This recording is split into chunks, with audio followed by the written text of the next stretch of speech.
Hi everyone, it's Johnny Seed here again, and today I thought I'd have a look at a compilation album. In particular, it's going to be The Hits album from the early 80s. I think this is from 1984.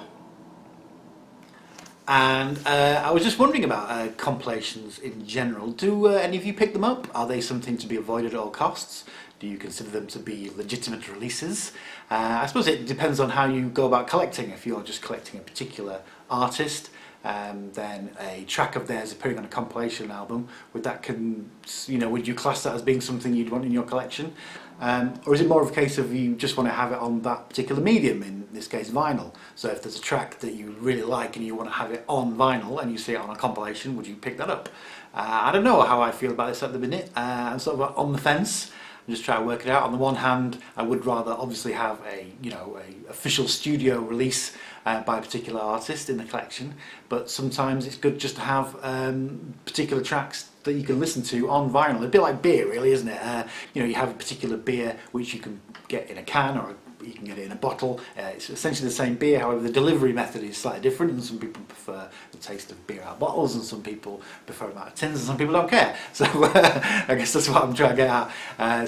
So would you pick up a compilation because it had a song on it that you like, simply because you can then hear it on vinyl? Or is it a case of, no, you're only going to actually invest in physical copies of things by a particular artist you like for a collection? Anyway, that's just how I was thinking about it recently. So the hits. A couple of people have shown this recently. I thought I'd go through each and every track on it and give you my opinion on them. Why not? Right, so there's quite a lot to get through, so we'll just tuck in. And if you're not aware, this is actually a double album. This came out about the same time as the Now That's What I Call Music series started, as a bit of a rival. I'm not entirely sure how they work, whether or not it was a studio or a publishing company that had the rights to a particular set of songs, and they put them out as compilations or not. But this particular compilation came out on CBS Records.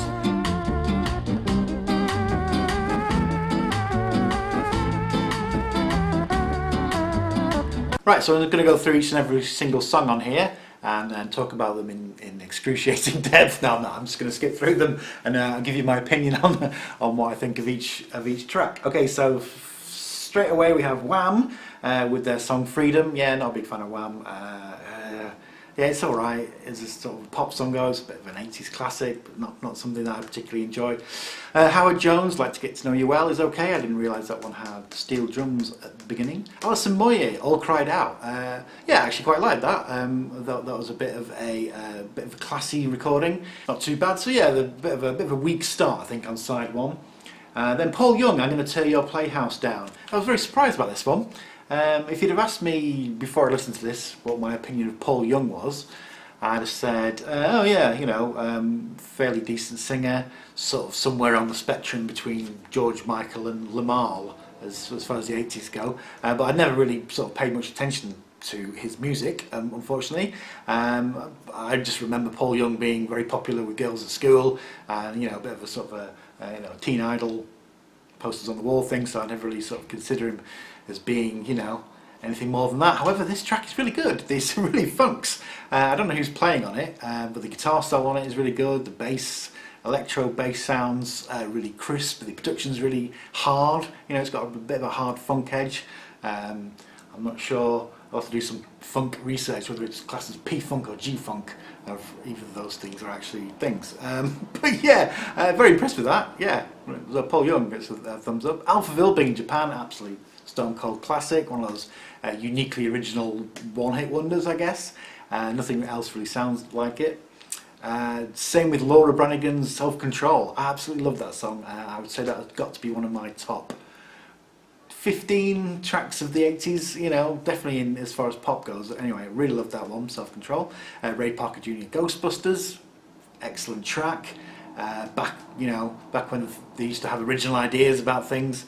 And then finishing off side one, we have Michael Jackson's Thriller, which I'd never really listened to that properly. Well, not for ages anyway. When I was listening back to the album for this video, I was like, I've never actually paid much attention to the backing music on that. I think it's possible because in all the times I've seen it in like the last 30 years, it's with the video, and it's well, there's a slightly different mix, slightly different edit in the video as well. But I never really sort of paid much attention to what's going on in the backing track, and it's actually excellent, really good. Yeah, I guess, and that's Quincy Jones, is it? But yeah, I was impressed. I might have to sort of try and find a bit more 80s Michael Jackson on vinyl and give it a proper listen. Right, so that's side one out of the way, and so we flip over to side two. Right, so, and we start with Chaka Khan, I Feel For You, another one of my favourite songs of the decade. Billy Ocean Pie, Caribbean Queen, another Stone Cold classic. And then the Jacksons, a song called Body, which I'd never heard before in my life, ever. Weirdly, how? They keep singing the refrain, I want your body. It sounds a bit like he wants to wear your skin. But yeah, how have I never seen this song?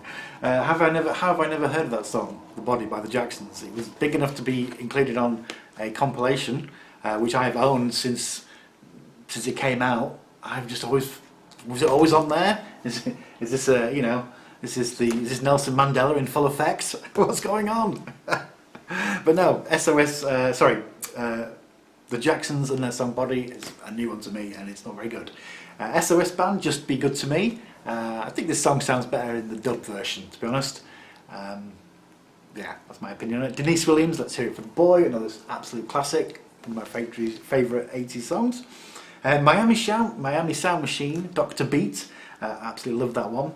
I used to work in the civil service years ago. Back then they used to have doctors who would work in the building, and so they could be, you know, you could ask them questions about disability claims. Anyway, I'm not going to get into any details about that, but one of them was actually called Dr. Beat. I think he was double E-T. So you can imagine how restrained everyone would have to be going up to his office to ask for his help. Yeah, but yeah, Miami Sound Machine, Dr. Beat, an absolute stone cold classic. It's the same as Sister Sledge, Lost in Music, another track which I've pretty much only ever heard in nightclubs, I think, since it came out, so it was good to have a proper listen to that, and really enjoyed it. And then finishing off side two, we have Prince and the Revolution and Purple Rain. Don't really need to say much more about that than it's an absolute belter. Possibly a bit of a depressing song to finish off your side two on. You know, it's a lighter is in the air kind of tune, isn't it? But no, I'm not saying anything bad about the song. I think it's excellent. I'm just saying that for a happy-go-lucky compilation, it can be a bit sad. Right, and talking of sad, we flip discs onto side three, and we start off with. All right, and on my notes, I put by side three, I put the words hard work. Oh, right, yeah, George Michael, who's on here twice, and his song Careless Whisper.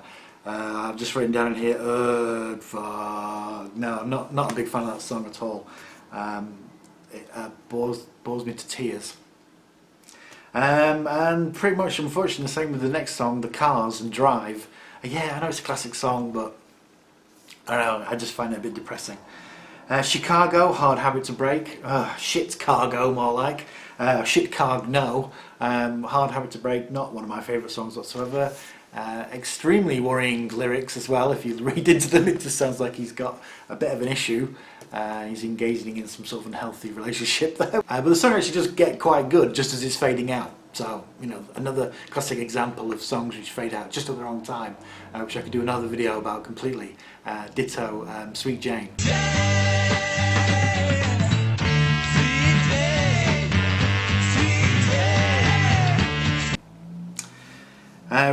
Moving on, we've got a Cyndi Lauper track, All Through the Night, and all I can say about that is it's not Girls Just Want to Have Fun.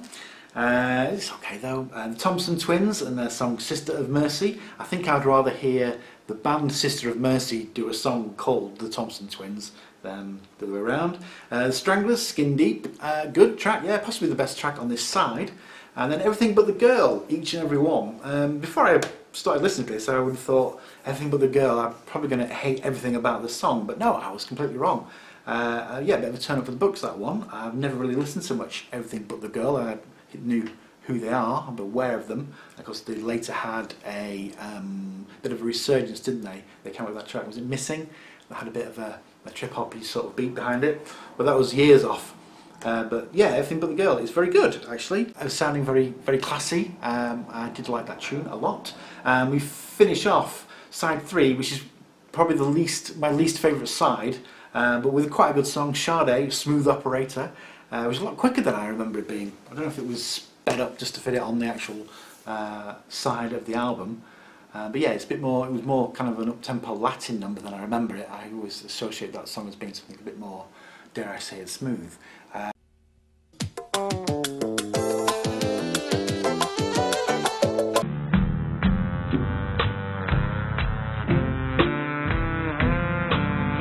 Talking of changing of tempos, side 4, that's when the guitars come out, so yeah, they've definitely got different sort of moods, I think, for different sides.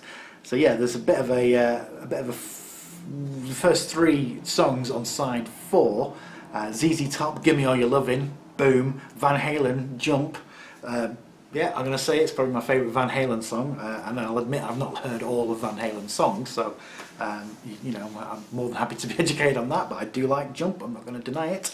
And then Kenny Loggins' Footloose, and how can you not want to just jump up and down and run around your house to listen to that song? I don't know. So yeah, brilliant start, and then Adam Rant shows up with Apollo 9 and takes a big dump all over the vibe of side 4. Sorry Adam, but no, this is awful, Apollo 9. I was aware of the song, but I never really listened to it. And it's terrible. It's got to be maybe one of the worst produced songs I've ever heard, actually. And the lyrics of Yabba Dabba Ding Ding, I mean, come on Adam, you could do so much better just a couple of years ago. What were you doing?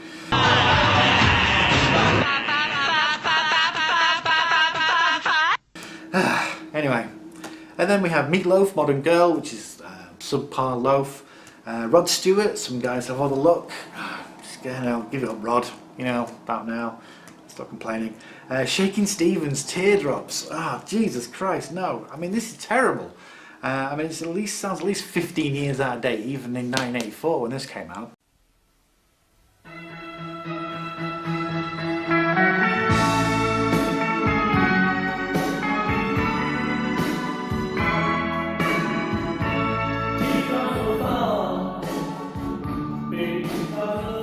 Yeah, pretty much ruining the whole album. It's just balls. I don't know how he managed to wheedle his way onto a hits compilation. I know he did have quite a lot of records, hit records in the 80s, possibly even the most successful male solo artist of the 80s in the UK. I don't know if that's true or that's just one of those weird myths. But anyway, they redeemed themselves by finishing off with one of my favourite all-time songs of the 80s, Neil and Hole in My Shoe, which is definitely brings back a lot of memories. I can remember that being hit on my birthday, and which way I ended up getting the vinyl for Christmas. So yeah, that was good. Really love that song. And yeah, and it does end with the sound of washing up.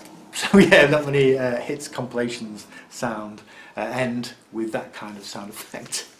So yeah, that was the Hits album, 32 original hits, not 32 copies of hits. Hope you enjoyed that, and I'll be doing some more of these videos. So thank you very much for watching, and I'll see you again next time.